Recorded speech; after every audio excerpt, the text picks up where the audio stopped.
Hi, I'm Judy Shenk. I own Gymnastics Village in Amherst, New Hampshire.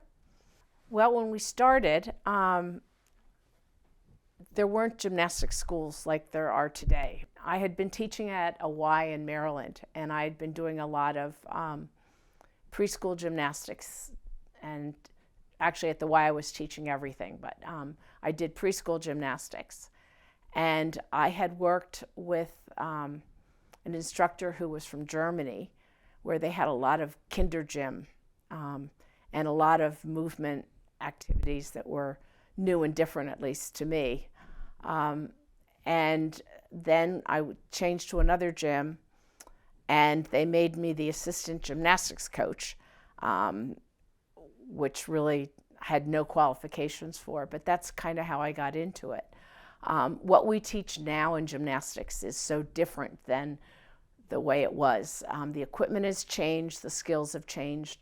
What we teach 3-year-olds now is what we taught 7-year-olds. I started out teaching at Jiminy Cricket Nursery School in a little space and kind of doing preschool gymnastics, and the kids got older and they still wanted to do gymnastics, and so I kind of had to keep one step ahead of the kids. So then we moved out of the nursery school, and I started in 1,200 square feet in Amherst, close to where we are now. It was very small.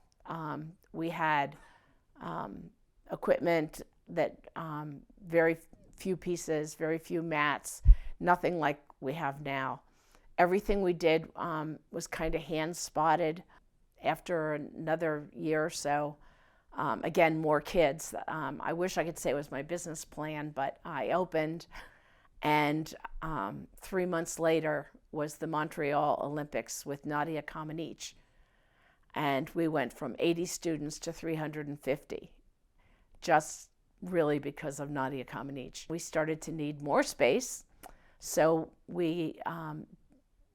the fellow that I had been my landlord built the facility for me, which at that point was smaller than it is today, and we didn't have pits and we didn't have what we do now. The sport has changed so dramatically since 1976.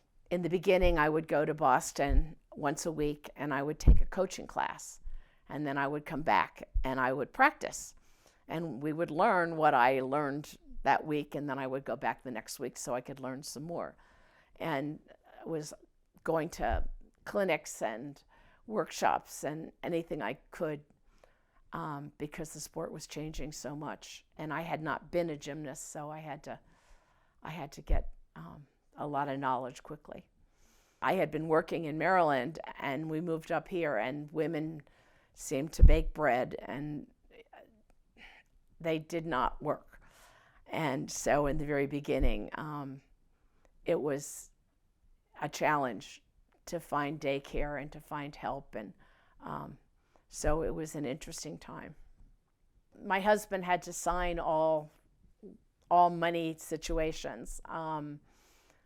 Fortunately, the fellow that was my landlord was fantastic, and he really seemed to appreciate what I was trying to accomplish, and he worked with me, and he was wonderful. But in the beginning, there were all kinds of, it was just unusual for a woman to want to start a business.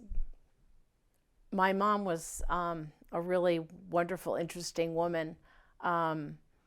She graduated from Boston University Sargent College in 1930, when not a lot of women went to college.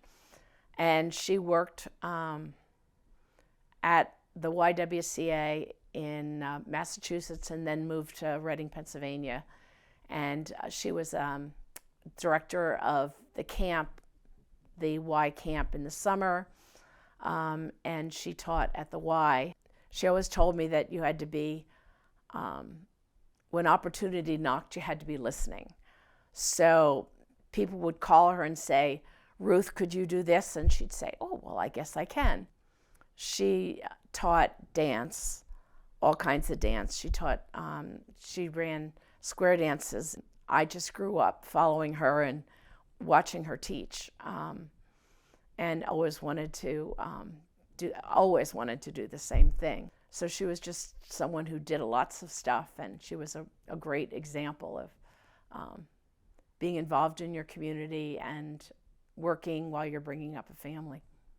My degree's in physical education, and I always felt that being active in all aspects of your life was very important. When I started the gym, my philosophy was that every child who came to Gymnastics Village was very important, whether they were the 2-year-old or the 5-year-old or the 15-year-old, whether they were never going to be a competitive gymnast or wanted to compete at the highest level.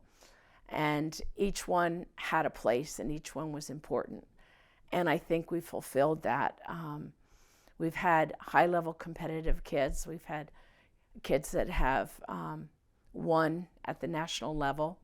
We've had a lot of kids competing in college. But we also have a strong program for just the kid that likes to do gymnastics.